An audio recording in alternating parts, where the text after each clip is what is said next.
الحمد لله على نعمائه الشاملة وآلائه الكاملة، والصلاة والسلام على سيد الأنبياء وعلى آله وأصحابه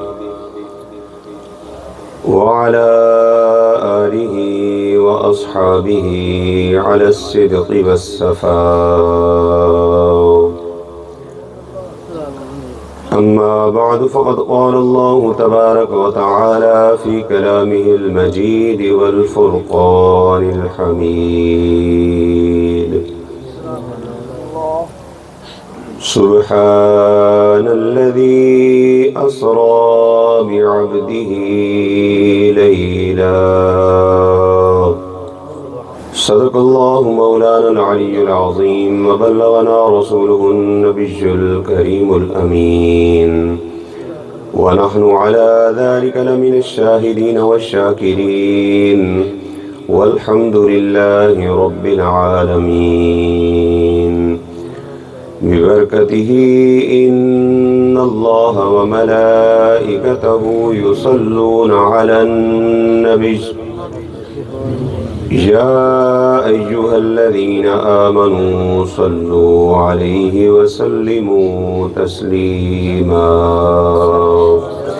اللهم صل على سيدنا ومولانا محمد وعلى آل سيدنا وأصحاب سيدنا ومولانا محمد وبارك وسلم وصل عليه. الصلاة والسلام عليك يا سيدي يا رسول الله، وعلى آلك وأصحابك يا سيدي يا حبيب الله. الصلاة والسلام عليك يا سيدي يا رحمة للعالمين، وعلى آلك وأصحابك يا خاتم النبيين. اللہ پاک نے سونے نو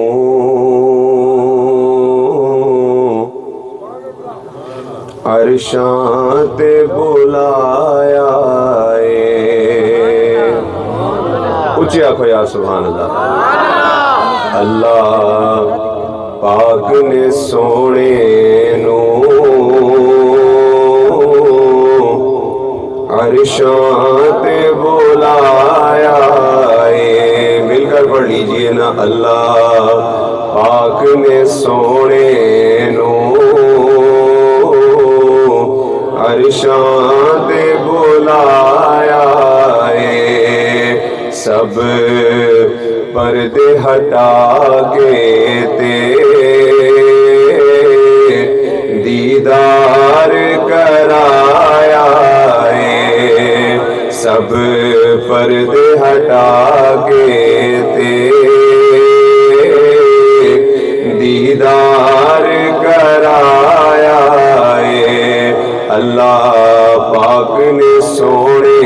نو عرشاں تے بلایا اے. اور سونے نو بلاون لئی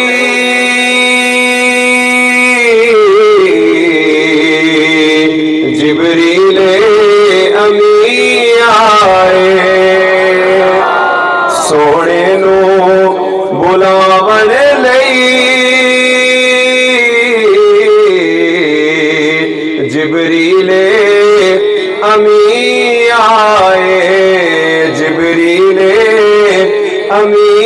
آئے تے قدمانو چم چم کے سونے نو جگایا اے. قدمانو چم چم کے سونے نو جگایا اے. مل کر پڑھ لیجئے نا. اللہ پاک نے سونے نو عرشاں تے بلایا اے. اللہ پاک نے سونے نو عرشاں تے بلایا اے. اور اقصی وچ جد پہنچے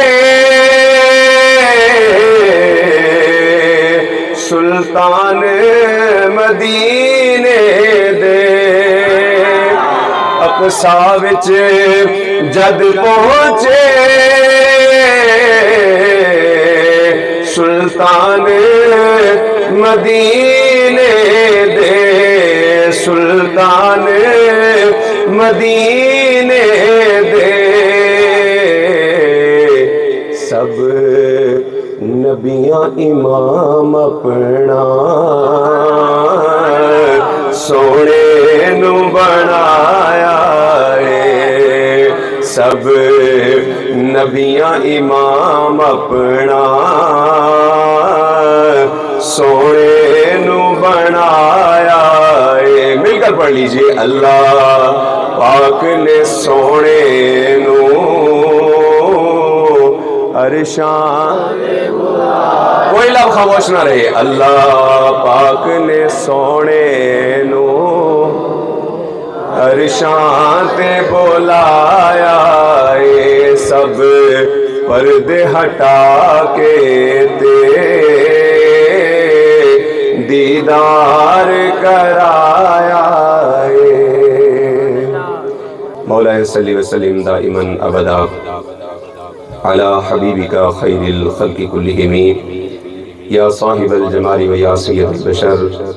من وجهك المنير لقد نبر القمر لا يمكن الثناء كما كان حقه بعد الهدى بزرگ توئی قصہ مختصر بندہ پروردگارم امت احمد نبی دوست دار چار یارم تابع اولاد علی مذہب حنفی ادارم ملت حضرت خلیل خاک پائے غوث اعظم زیر سایہ ہر ولی اللہم رب اشرح لی صدری ویسر لی امری واحلل عقدۃ من لسانی یفقہوا قولی بعد حمد و ثنا اللہ جل جلالہ وعم نوالہ وعظم شانہ واتم برہانہ ودرود و سلام بارگاہ تاجدار انبیاء احمد مجتبی جناب محمد مصطفیٰ صلی اللہ علیہ وآلہ وآصحابہ وسلم میرے نہایتی قابل سب تعظیم و تکریم استاذ المکرم استاذ العلماء سند المدرسین فخر اہل سنت حضرت علامہ مولانا مفتی اسرار احمد عباسی صاحب بانی و محتمم جامعہ نظامیہ رضویہ گڑھی شریف دولت نگر اور نہایتی قابل تعظیم و تکریم محترم جناب علی رضا صاحب اور دیگر جتنے بھی اسٹیج پر جلوگر علماء کرام زعماء کرام تحریک لبیک کے رہنما اور پنڈال کی زینت تمام کارکنان اللہ تبارک و تعالیٰ کی بارگاہ میں دعا ہے اللہ تبارک و تعالیٰ ہم سب کا مل بیٹھنا اپنی بارگاہ کے اندر قبول منظور فرمائے حضرات وقار قرآن مجید فرقان حمید برہان رشید سے جو آیہ مقدسہ مطہرہ منورہ تلاوت کرنے کا شرف حاصل ہوا ہے اللہ تبارک و تعالیٰ کی بارگاہ میں دعا گو ہوں خالق کائنات اس آیت کے ضمن میں مجھے حق بیان کرنے کی ہم سب کو حق کو سن کر اسے قبول کرنے کی اس پر عمل کرنے کی اور اس پر قائم رہنے کی توفیق عطا فرمائے حضرات وقار یہ ماہ مبارک رجب المرجب شریف کا مبارک اور مطہر مہینہ رواں دواں ہے اور اس ماہ کی 27 تاریخ کو اللہ تبارک و تعالیٰ نے اپنے محبوب نبی احمد مجتبی تاجدار انبیاء جناب سیدنا محمد مصطفیٰ صلی اللہ علیہ وسلم کو جسم و روح دونوں کے ساتھ معراج عطا فرمائی اور یہ ہمارا اہل سنت و جماعت کا عقیدہ اور نظریہ ہے کہ اللہ تبارک و تعالیٰ نے اپنے محبوب کو جسم و روح دونوں کے ساتھ معراج عطا فرمائی ہے یقیناً آپ سب کا یہ عقیدہ ہے تو بلند آواز سے سبحان اللہ کہتے ہوئے اظہار کریں کہ اللہ پاک نے اپنے محبوب نبی کو معراج کروائی اور اس کا ذکر رب کائنات نے قرآن مجید فرقان حمید 15ویں پارے کے اندر ارشاد فرمایا اور کس انداز میں ارشاد فرمایا رب کائنات ارشاد فرماتا ہے سبحان الذی اسرا پہلا لفظ ہی رب کائنات نے سبحان اللہ فرمایا ہے ارے آپ تو حضور کا ذکر سننے کے بعد سبحان اللہ کہیں گے، رب کائنات نے اپنے محبوب نبی کی معراج کا ذکر کرنے سے پہلے سبحان اللہ فرما دیا، اور اس لیے سبحان اللہ فرمایا ہے کہ کل کوئی عقل کا اندھا یہ اعتراض نہ کر سکے کہ محبوب نبی معراج پر گئے کیسے، رات کے مختصر سے حصے میں اتنا لمبا سفر نہیں ہو سکتا، عقل اس بات کو تسلیم نہیں کرتی، تو رب کائنات نے سبحان الذی فرما کر مہر تصدیق ثبت فرما دی ہے کہ کوئی قیامت تک آنے والا عقل کا اندھا اعتراض نہ کر سکے۔ پاک ہے وہ ذات جو لے کر گئی ہے، ارے جو جانے والا ہے اس کو نہ دیکھو، جو لے کر جانے والا ہے اس کی عظمتوں کو دیکھو، کیونکہ سی معراج ایک راز محبت آندا، سی معراج ایک راز محبت آندا تے نہیں سی کسے دی سمجھ وچ آن والا، سدیا طالب تے گیا مطلوب اوتھے تے جبریل سی صد لے جان والا، او باز کہندے نے بنا دروازیاں دے او کنے گیا اوتھے او نبی شان والا، ابر عقل نو ایتھے دخل کیے جانے جان والا یا لے جان والا۔ آقا دو عالم صلی اللہ علیہ وسلم اپنی چچا زاد بہن حضرت ام ہانی کے گھر کے اندر محو استراحت ہے، آرام فرما رہے ہیں، علماء کرام موجود ہیں، قبلہ استاذی مکرم بھی موجود ہیں، آپ علماء سے پوچھ سکتے ہیں اللہ کے وہ نبی جو ساری رات عبادت کے اندر کھڑے ہوتے ہیں، رب کائنات فرماتا ہے یا ایھا المزمل قم اللیل الا قلیلا، اے محبوب، اے مزمل کی چادر اوڑھنے والے ذرا رات کا قیام کم کر دے۔ ام المومنین حضرت عائشہ صدیقہ رضی اللہ تعالی عنہ آپ عرض کرتی ہیں یا رسول اللہ آپ ساری رات عبادت کرتے ہیں، آپ اللہ تبارک و تعالیٰ کے برگزیدہ بندے ہیں، آپ کیوں ساری رات اپنے آپ کو مشقت میں ڈالتے ہیں؟ تو حضور صلی اللہ علیہ وسلم ارشاد فرماتے ہیں اے عائشہ کیا میں اپنے رب کا شکر گزار بندہ نہ بنوں؟ کیا میں اپنے رب کا شکر گزار بندہ نہ بنوں؟ کیا میں رب کی عبادت نہ کروں؟ جو نبی ساری رات جاگ کر اللہ کی عبادت کرنے والا ہے، ارے عقل والو ذرا تصور تو کرو، معراج کی رات آئی ہے تو وہ محبوب چادر لے کے سو گیا، آخر وجہ کیا ہے؟ یا رسول اللہ آپ ساری رات رب کی عبادت میں مصروف رہتے ہیں، آج معراج کی رات ہے، آج تو فرشتے منتظر ہیں، آج تو عرش کو سجایا جا رہا ہے، آج جنت کے اندر حور و غلمان آپ کے منتظر ہیں، یا رسول اللہ پھر آج آپ کیوں آرام فرما رہے ہیں؟ تو آقا دو عالم صلی اللہ علیہ وسلم گویا اپنے امتیوں کو یہ جواب ارشاد فرماتے ہیں روزانہ میں اپنے رب کی طلب میں اس کی عبادت میں مگر رہتا تھا، آج اس رب کائنات کی محبت کے اظہار کا وقت ہے، تو رب کائنات نے جبریل امین کو بھیجا، فرمایا جبریل آواز نہیں لگانی، دروازہ کھٹکھٹا کے نہیں جگانا، آواز لگا کے نہیں جگانا، یا باری تعالیٰ کیسے جگاؤں؟ فرمایا چھت سے شگاف سے اندر داخل ہو جا، جبریل امین اندر داخل ہوتے ہیں، اب آواز نہیں دینی تو جگانا کیسے ہے؟ رب کائنات نے فرمایا اے جبریل تیرے ہونٹوں کو میں نے کافور سے بنایا ہے، اور کافور ٹھنڈا ہوتا ہے، اپنے ہونٹوں کے ذریعے سے میرے محبوب کے نرم و نازک قدموں کو چوم لے، میرے محبوب کے قدموں کو چومے گا میرا محبوب خود بیدار ہو جائے گا۔ اب حضرت جبریل امین آقا دو عالم صلی اللہ علیہ وسلم کے مبارک قدموں کی طرف بیٹھتے ہیں، اور بیٹھ کر اپنے لبوں سے آقا دو عالم صلی اللہ علیہ وسلم کے مبارک قدموں کو چومتے ہیں، ٹھنڈک محسوس ہوتی ہے، اور وہ دعا کے بکھڑے والا نبی بیدار ہو جاتا ہے۔ آقا دو عالم صلی اللہ علیہ وسلم بیدار ہوتے ہیں تو پوچھتے ہیں اے جبریل آج سے پہلے آنے کا یہ انداز تو نہیں تھا، آج سے پہلے کبھی آ کر پاؤں تو نہیں چومے، آج آ کر پاؤں کیوں چوم رہے ہو؟ تو گویا جبریل امین عرض کرتے ہیں یا رسول اللہ میں خود نہیں چوم رہا، چموانے والا خود چموا رہا ہے۔ اے جبریل کیوں آئے ہو؟ عرض کی یا رسول اللہ ان اللہ اشتاقا لقائک یا رسول اللہ، یا رسول اللہ رب کائنات آپ کے دیدار کا مشتاق ہے۔ ادھر کوہ طور پر حضرت موسیٰ علیہ السلام بار بار ربی ارینی کہتے ہیں، ادھر جلوہ نصیب نہیں ہوتا، اور ادھر جبریل امین کو بھیجا جا رہا ہے اور جا کر پیغام سنوایا جا رہا ہے ان اللہ اشتاقا لقائک یا رسول اللہ، یا رسول اللہ رب کائنات آپ کے دیدار کا مشتاق ہے، تو پھر ماننا پڑے گا کہ طور اور معراج کے قصے سے ہوتا ہے آیا، طور معراج کے قصے سے ہوتا ہے آیا کہ اپنا جانا اور ہے، رب کا بلانا اور ہے، اپنا جانا اور ہے، رب کا بلانا اور ہے۔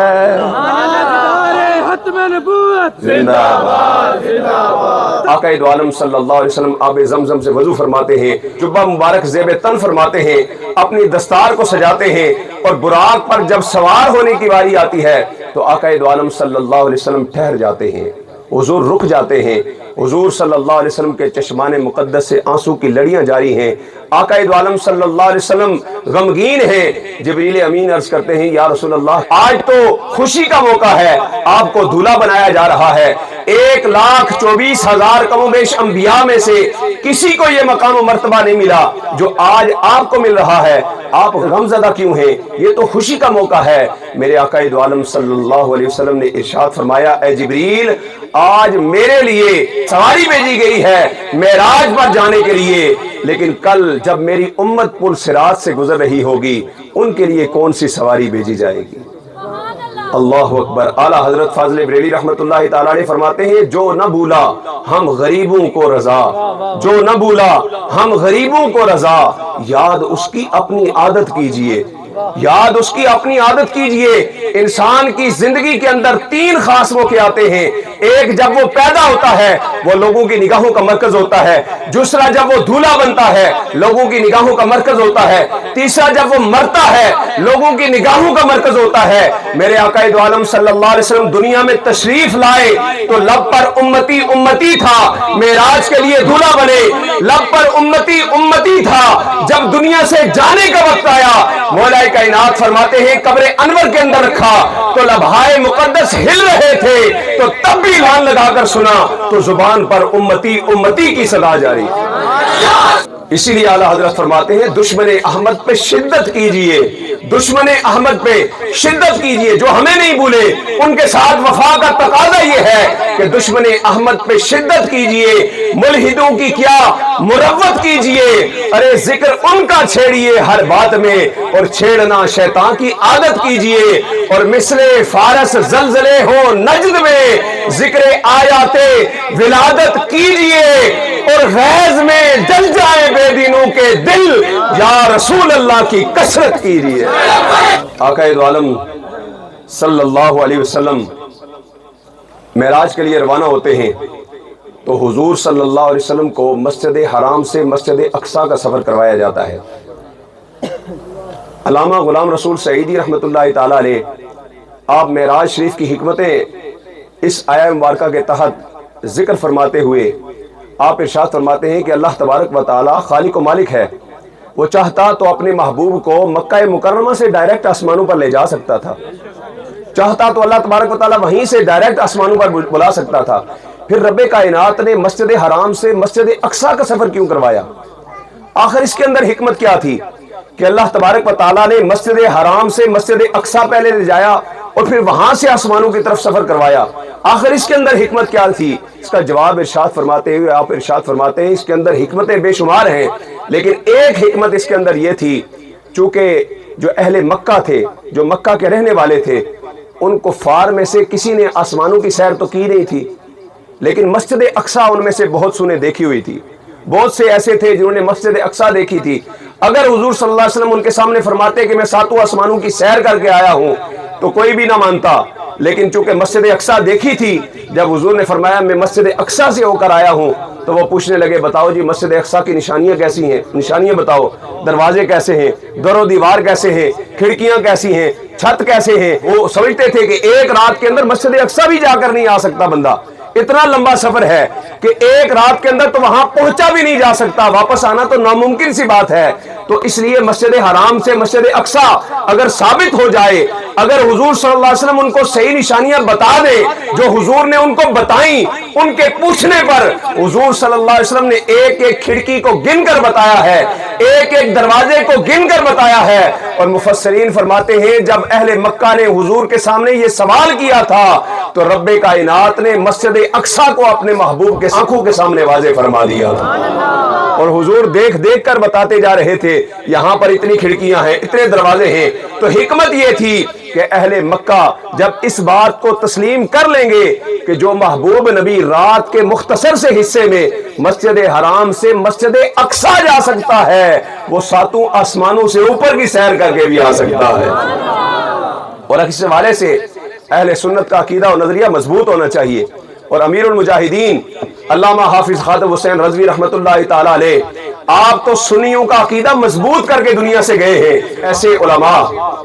جو حضور صلی اللہ علیہ وسلم کی شان و عظمت کو گھٹا کر بیان کرتے ہیں، اے نہیں جان دے تے او نہیں جان دے، اس کے بارے میں جو بتانے والے تھے، ایسے لوگوں کو امیر المجاہدین مخاطب کر کے آپ فرمایا کرتے تھے حب احمد کی تبلیغ تو نے نہ کی، حب احمد کی تبلیغ تو نے نہ کی، کٹ گئی عمر گستاخیوں میں تیری، نقص ہی ڈھونڈنا گر ہے مقصد تیرا۔ اے نہیں جان دے او نہیں جان دے، دیوار دے پیچھے نہیں جان دے، نقص ہی ڈھونڈنا گر ہے مقصد تیرا، یوں ہی بستر اٹھانے سے کیا فائدہ، اور دل میں عشق محمد نہیں ہے اگر، کلمہ سننے سنانے سے کیا فائدہ، قلب میں شوق طیبہ نہیں ہے اگر، مکے میں آنے جانے سے کیا فائدہ۔ ارے خشک سجدے کیے خوب ماتھا گسا، اور پیشانی پہ داغے سجدہ بنا، قلب داغے محبت سے خالی رہا، یوں ہی ماتھا گسانے سے کیا فائدہ۔ اور آپ خود یہ فرمایا کرتے تھے دل تے ہاتھ رکھتے سچ سچ دس، کچھ یا کوئی یار سبحان اللہ، دل تے ہاتھ رکھتے سچ سچ دس، ہے مسلمان دا مطلب کیا جے عشق نبی نہیں سینے وچ، وات راز ایمان دا مطلب کیا، وات ہندوستانی تھی کاسے اتنے نقصان دا مطلب کیا،